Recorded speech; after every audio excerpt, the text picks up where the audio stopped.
ಕಬ್ಬಿಣಾಂಶ ಕೊರತೆಯಿಂದ ಮನುಷ್ಯನಲ್ಲಿ ಈ ಕೆಳಗಿನ ನ್ಯೂನತೆಗಳು ಉಂಟಾಗುತ್ತವೆ. ಅನಿಮಿಯಾ, ರಕ್ತಹೀನತೆ. ಹಸುವಿನ ಹಾಲು ತೆಳು ಹಳದಿ ಬಣ್ಣ ಹೊಂದಲು ಕಾರಣ ಅದರಲ್ಲಿರುವ ಕ್ಯಾಂಥೋಫಿಲ್. ಹೈಡ್ರೋಕಾರ್ಬನ್ಗಳನ್ನು ಎಷ್ಟು ಮುಖ್ಯ ರೂಪಗಳಲ್ಲಿ ವಿಂಗಡಿಸಲಾಗಿದೆ? 2. ವಿಟಮಿನ್ ಎ ಯ ಕೊರತೆ ಡ್ಯಾಶ್ಗೆ ಕಾರಣ? ಇರುಳಾಂಧತೆ. ಆಸ್ಟಿಯೋಪೊರೋಸಿಸ್ ಕಾಯಿಲೆಯು ಈ ಲವಣಾಂಶದ ಕೊರತೆಯಿಂದ ಬರುತ್ತದೆ. ಕ್ಯಾಲ್ಸಿಯಂ. ವಿಟಮಿನ್ ಎ ಕೊರತೆಯಿಂದ ಈ ಕಾಯಿಲೆ ಬರುತ್ತದೆ. ರಿಕೆಟ್, ಇರುಳಾಂಧತೆ. ನಿಂಬೆಯಲ್ಲಿರುವ ಆಮ್ಲ ಯಾವುದು? ಸಿಟ್ರಿಕ್ ಆಮ್ಲ. ಸಾಮಾನ್ಯವಾಗಿ ಒಂದು ಮನುಷ್ಯನ ದೇಹದಲ್ಲಿ ಎಷ್ಟು ಲೀಟರ್ ರಕ್ತವಿರುತ್ತದೆ? 5 ರಿಂದ 6 ಲೀಟರ್.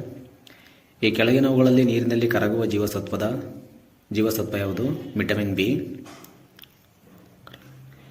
ಈ ಕೆಳಗಿನವುಗಳಲ್ಲಿ ನೀರಿನಲ್ಲಿ ಕರಗುವ ಜೀವಸತ್ವ ವಿಟಮಿನ್ ಬಿ. ರೆಟಿನಾಲ್ ಎಂಬುದು ಇದರ ಇನ್ನೊಂದು ಹೆಸರಾಗಿರುತ್ತದೆ, ವಿಟಮಿನ್ ಡಿ. ಕೆಳಗಿನವುಗಳಲ್ಲಿ ಯಾವುದೋ ಪರಮಾಣುಕ ಖನಿಜ ಆಗಿರುವುದಿಲ್ಲ? ಕಯೋನೈಟ್.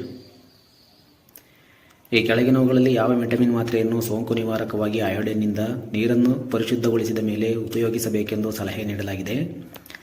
Vitamin C. ಸ್ಕರ್ವಿ ಕಾಯಿಲೆಗೆ ಯಾವ ಜೀವಸತ್ವದ ಕೊರತೆ ಕಾರಣವಾಗಿದೆ? Vitamin C.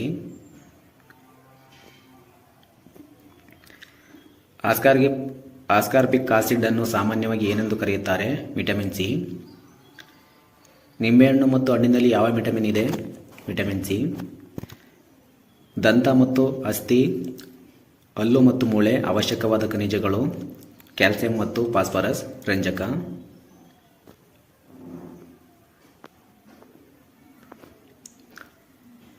ಎಬೋಲಾ ಸೋಂಕು ಯಾವುದರಿಂದ ಉಂಟಾಗುತ್ತದೆ? ವೈರಾಣು. ಈ ಕೆಳಗಿನ ಜೋಡಿಗಳಲ್ಲಿ ಯಾವುದು ತಪ್ಪು? ವಿಟಮಿನ್ ಡಿ, ಚರ್ಮರೋಗ. ಅಥ್ಲೆಟಿಕ್ ಫೂಟ್ ಎಂಬ ಕಾಯಿಲೆ ಈ ಕೆಳಕಂಡ ಯಾವುದರಿಂದ ಬರುತ್ತದೆ? ಫಂಗಸ್ಗಳು. ಜೇನುತುಪ್ಪದಲ್ಲಿರುವ ಪ್ರಮುಖ ಅಂಶ ಫ್ರಕ್ಟೋಸ್. ಹಾಲಿನ ಸಾಂದ್ರತೆಯನ್ನು ಅಳೆಯುವ ಮಾಪಕ ಲ್ಯಾಕ್ಟೋಮೀಟರ್. ರಕ್ತ ಹೆಪ್ಪುಗಟ್ಟಲು ಯಾವ ವಿಟಮಿನ್ ಅಗತ್ಯವಿದೆ? Vitamin K.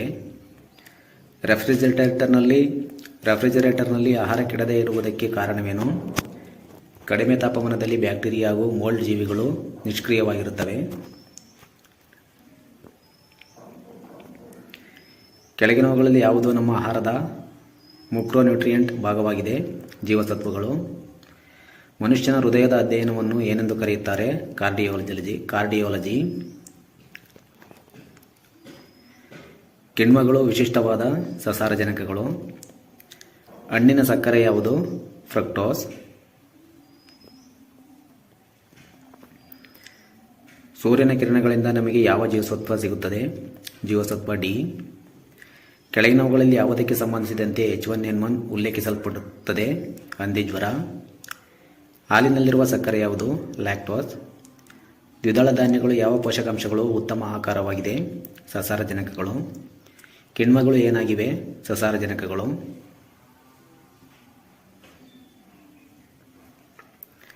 ನಿಯಾಸಿನ್ ಯಾವ ವಿಟಮಿನ್ನ ರಾಸಾಯನಿಕ ಹೆಸರು? Vitamin K.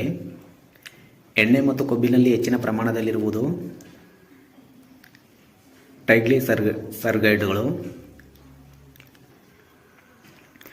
ಮಾನವನ ಕೂದಲಿನ ರಚನೆಯಲ್ಲಿರುವ ಪ್ರೋಟೀನ್ ಕೆರಟಿನ್.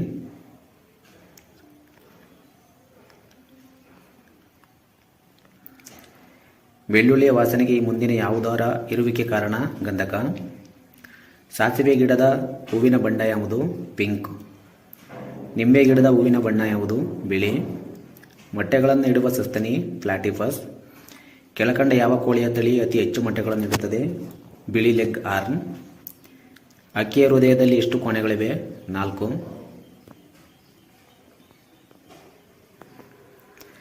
ರೈತರ ಮಿತ್ರ ಎಂದು ಯಾವುದಕ್ಕೆ ಕರೆಯುತ್ತಾರೆ? ಎರೆಹುಳು.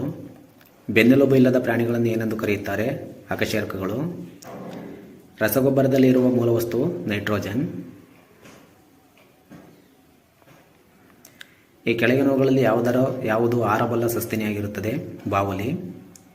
ಇಂಗಾಲದ ಡೈಆಕ್ಸೈಡ್ ಅನ್ನು ಹಸಿರುಮನೆ ಅನಿಲ ಎಂದು ಕರೆಯಬಹುದು. ಇನ್ಫ್ರಾರೆಡ್ ವಿಕಿರಣವನ್ನು ಹೀರಿಕೊಳ್ಳುತ್ತದೆ. ಡಯಸ್ಟ್ರೋಫಿಸಮ್ ಎಂದರೇನು? ಮೇಲುಪದರಿನ ಬಂಡೆಗಳ ಸ್ಥಾನಾಂತರ ಮತ್ತು ವಿರೂಪ.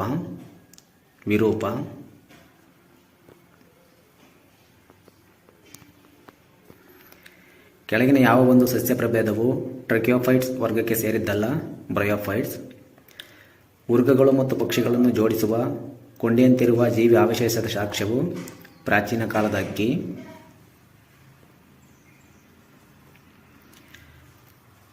ಅಳಿವೆಗಳು ಮತ್ತು ತೀರ ಪ್ರದೇಶದ ತೇವಭೂಮಿಗಳು ಈ ಕೆಳಕಂಡ ಒಂದು ಕಾರಣವನ್ನು ಹೊರತುಪಡಿಸಿ ಉಳಿದವೆಲ್ಲವುಗಳಿಗಾಗಿ ಮಹತ್ವ ಪಡೆದಿವೆ. ಸುಣ್ಣಕಲ್ಲು ಉತ್ಪಾದನೆ ಹಾಗೂ ಪ್ರವಾಸಿ ವ್ಯಾಪಾರಕ್ಕೆ ಹವಳವನ್ನು ಒದಗಿಸುವುದು. ಒಂದು ಪರಿಸರ ವ್ಯವಸ್ಥೆಯ ಶಕ್ತಿಯ ಮೂಲವು ಡ್ಯಾಶ್ ಆಗಿದೆ, ಸೂರ್ಯನ ಬೆಳಕು. ಈ ಕೆಳಗಿನವುಗಳಲ್ಲಿ ಯಾವ ಗೊಬ್ಬರವು ಅತಿ ಹೆಚ್ಚು ನೈಟ್ರೋಜನ್ ಪ್ರಮಾಣ ಹೊಂದಿರುತ್ತದೆ? ಯೂರಿಯಾ. ಈ ಕೆಳಗಿನ ಯಾವುದು ಸಾರಜನಕ ಗೊಬ್ಬರ ಅಲ್ಲ? Super phosphate. DDT ಎಂಬ ರಾಸಾಯನಿಕವನ್ನು ಯಾವ ರೀತಿಯಲ್ಲಿ ಬಳಸಲಾಗುತ್ತದೆ? ಕೀಟನಾಶಕ.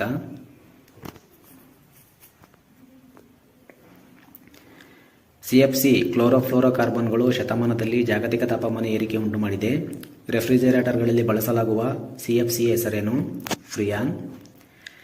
ಮೋಡಗಳಿಂದ ಮಳೆಯನ್ನು ಪ್ರಚೋದಿಸುವ ತಂತ್ರವನ್ನು ಹೇಗೆಂದು ಕರೆಯುತ್ತಾರೆ? ಮೋಡ ಬಿತ್ತನೆ. ಕೆಳಗಿನವುಗಳಲ್ಲಿ ಯಾವುದು ಜಾಗತಿಕ ತಾಪಮಾನಕ್ಕೆ ಪ್ರಮುಖ ಕಾರಣ ಎಂದು ಪರಿಗಣಿಸಲ್ಪಟ್ಟಿದೆ? ಹಸಿರುಮನೆ ಪರಿಣಾಮ.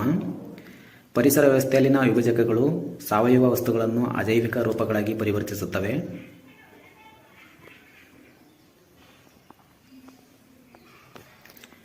ಬಿಸಾಡಬಹುದಾದ ಪ್ಲಾಸ್ಟಿಕ್ ಫಲಕಗಳನ್ನು ಬಳಸಬಾರದು, ಏಕೆಂದರೆ ಅವು ಜೈವಿಕ ವಿಘಟನೀಯವಲ್ಲದ ವಸ್ತುಗಳಿಂದ ಮಾಡಲ್ಪಟ್ಟಿದೆ. ಈ ಕೆಳಗಿನ ವಸ್ತುಗಳ ಗುಂಪುಗಳಲ್ಲಿ ಯಾವ ಗುಂಪುಗಳು ಜೈವಿಕ ವಿಘಟನೀಯವಲ್ಲದ ವಸ್ತುಗಳನ್ನು ಮಾತ್ರ ಒಳಗೊಂಡಿರುತ್ತದೆ? ಮರ, ಪೇಪರ್, ಲೆದರ್. ಪ್ಲಾಸ್ಟಿಕ್, ಬೇಕಲೈಟ್ ಮತ್ತು DDT. 2 ಮತ್ತು 4ನೇ ಆಪ್ಷನ್.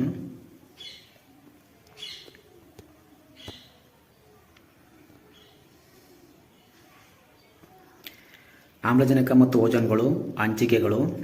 ವನ್ಯಜೀವಿ ಸಂರಕ್ಷಣೆಗಾಗಿ ಅನುಸರಿಸಬೇಕಾದ ಅತಿ ಮೂಲಭೂತ ವಿಧಾನ. ವನ್ಯಜೀವಿಗಳು ಹುಟ್ಟಿ ಬೆಳೆಯುವ ವಾಸಸ್ಥಳವನ್ನು ಉತ್ತಮಗೊಳಿಸುವುದು.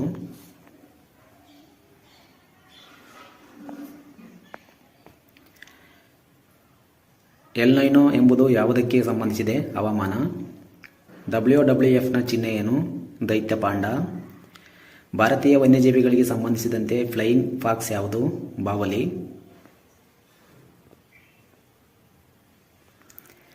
ಕಾರ್ಬನ್ ಕ್ರೀಟ್ನ ಕಲ್ಪನೆಯು ಈ ಕೆಳಗಿನ ಯಾವುದರ ಮೂಲದಿಂದ ಬಂದಿದೆ?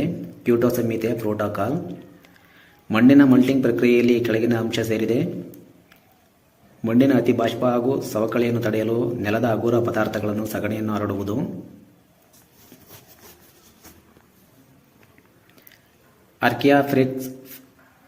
ಆರ್ಕಿಯಾಫೆರಿಕ್ಸ್ ಈ ಕೆಳಕಂಡವುಗಳ ನಡುವಿನ ಸಂಪರ್ಕ ಕೊಂಡಿಗೆ ಆಧಾರವಾಗಿದೆ. ಉರ್ಗಗಳು ಮತ್ತು ಪಕ್ಷಿಗಳು. ಸಸ್ತನಿಗಳಲ್ಲಿ ಬೆವರಿನ ಉತ್ಪಾದನೆ ಬೆವರು ಗ್ರಂಥಿಗಳ ಮೂಲ ಉದ್ದೇಶ ದೇಹದ ಉಷ್ಣಾಂಶದ ನಿಯಂತ್ರಣ.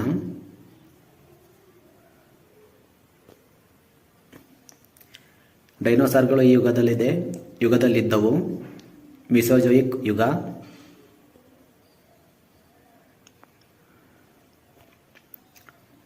ಈಲಿಯೋಫೈಟ್ಗಳು ಸಸ್ಯಗಳ ಗುಂಪಾಗಿದ್ದು ಅವು ಅಲ್ಪ ಬೆಳಕಿನ ತೀವ್ರತೆಯಲ್ಲಿ ಅತ್ಯುತ್ತಮವಾಗಿ ಕಾರ್ಯನಿರ್ವಹಣೆ ಮಾಡುತ್ತವೆ. ಅನಿಮೋಫಿಲಿ ಎಂಬ ಪರಾಗಸ್ಪರ್ಶ ಯಾವುದರಿಂದ ಆಗುತ್ತದೆ? ಗಾಳಿ. ಎಲ್ಲ ಕಶೇರುಕಗಳು ಸಾಮಾನ್ಯವಾಗಿ ಈ ಕೆಳಗಿನವುಗಳಲ್ಲಿ ಯಾವುದನ್ನು ಹೊಂದಿರುತ್ತವೆ? ಅವು ಆಂತರಿಕ ಅಸ್ಥಿಪಂಜರ ಮತ್ತು ಬೆನ್ನುಮೂಳೆಯನ್ನು ಹೊಂದಿರುತ್ತವೆ.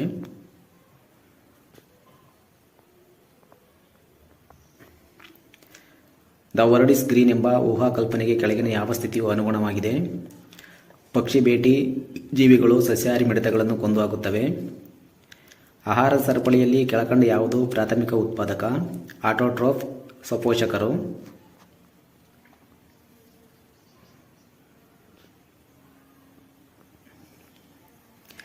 2016ರ ಘನತ್ಯಾಜ್ಯ ನಿರ್ವಹಣಾ ನಿಯಮಗಳನ್ನು ಅವಕಾಶಗಳನ್ನಾಧರಿಸಿ ಅಧಿಸೂಚಿಸಲಾಗಿದೆ. ಪರಿಸರ ಸಂರಕ್ಷಣೆ ಕಾಯ್ದೆ 1986. ಪರಿಸರ ಅಭಿವೃದ್ಧಿ ಎಂದರೆ ಸ್ಥಳೀಯ ಸಮುದಾಯಗಳನ್ನು ಒಳಗೊಂಡಂತೆ ಜೈವಿಕ ವೈವಿಧ್ಯತೆಯನ್ನು ಅದರ ಮೂಲ ಸ್ಥಾನದಲ್ಲಿಯೇ ಸಂರಕ್ಷಿಸುವುದು.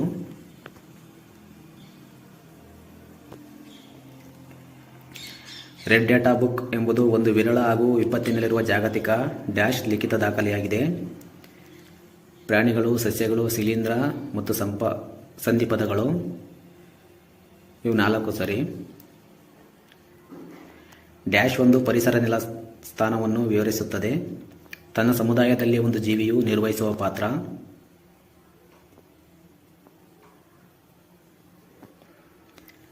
ಜೀವವೈವಿಧ್ಯ ಪ್ರಮುಖ ತಾಣಗಳೆಂದು ವ್ಯಾಖ್ಯಾನಿಸಲ್ಪಡಲು ಈ ಕೆಳಗಿನವುಗಳಲ್ಲಿ ಯಾವುವು ಮಾನದಂಡವಾಗಿದೆ?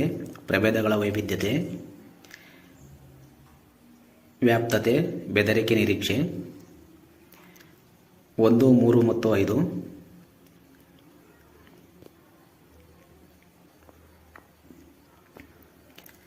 ಸಂಕುಚಿತ ಸಹಜ ಅನಿಲ ಮಿಥೇನ್. ಚೆನ್ನಾಗಿ ಮಳೆಯಾದ ನಂತರ ವಿಶಿಷ್ಟವಾದ ಆಹ್ಲಾದಕರ ವಾಸನೆಯ ಅನುಭವವಾಗುತ್ತದೆ. ಈ ವಾಸನೆಗೆ ಕಾರಣವೇನು?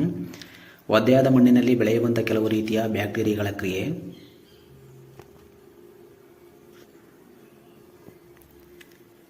ಜೈವಿಕ ಅನಿಲದಲ್ಲಿ ಶೇಕಡಾ ಡ್ಯಾಶ್ರಷ್ಟು ಮಿಥೇನ್ ಇದೆ, 50 ರಿಂದ 70. ಈ ಕೆಳಗಿನವುಗಳಲ್ಲಿ ಯಾವುದು ಹಸಿರುಮನೆ ಅನಿಲವಲ್ಲ? ಮಿಥೇನ್. ಮೂಲ ಮಾಂಟ್ರಿಯಲ್ ಪ್ರೋಟೋಕಾಲ್ ಶಿಷ್ಟಾಚಾರ 16ನೇ ಸೆಪ್ಟೆಂಬರ್ 1987ರಂದು ಸಮ್ಮತಗೊಂಡಿತು ಮತ್ತು 1ನೇ ಜನವರಿ 1989ರಂದು ಪ್ರಭಾವಶಾಲಿಯಾಯಿತು.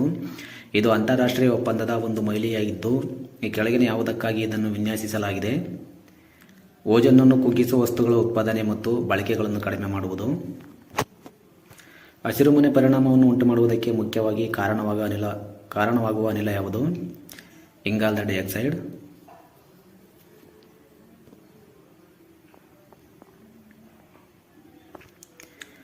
ಶಕ್ತಿ ಸಂರಕ್ಷಣೆ ಎಂದರೆ ಶಕ್ತಿಯನ್ನು ಸೃಷ್ಟಿಸಲಾಗದು, ಆದರೆ ವಿನಾಶಗೊಳಿಸುವುದಾಗಲಿ ಸಾಧ್ಯವಿಲ್ಲ ಎಂದರ್ಥ.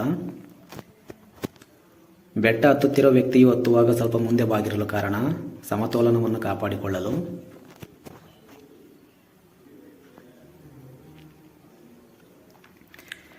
ಓಜೋನ್ ಈ ಕೆಳಗಂಡ ವಸ್ತುವಿನ ಒಂದು ತೂಕ.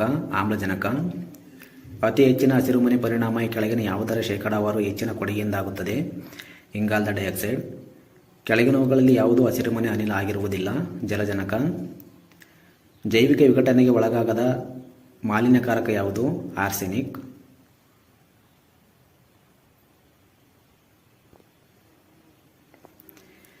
ಓಜೋನ್ ಪದರವು ನಮ್ಮನ್ನು ಡ್ಯಾಶ್ರಿಂದ ರಕ್ಷಿಸುತ್ತದೆ? ನೇರಳಾತಿಥಿ ಕಿರಣಗಳಿಂದ.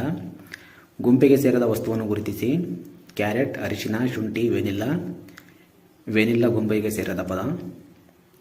ವಾತಾವರಣದಲ್ಲಿ ಅತ್ಯಧಿಕವಾಗಿ ದೊರೆಯುವ ಅನಿಲ? ನೈಟ್ರೋಜನ್. ಮೀಟಿರಾಲಜಿ ಯಾವ ವಿಜ್ಞಾನಕ್ಕೆ ಸಂಬಂಧಿಸಿದು? ಹವಾಮಾನ.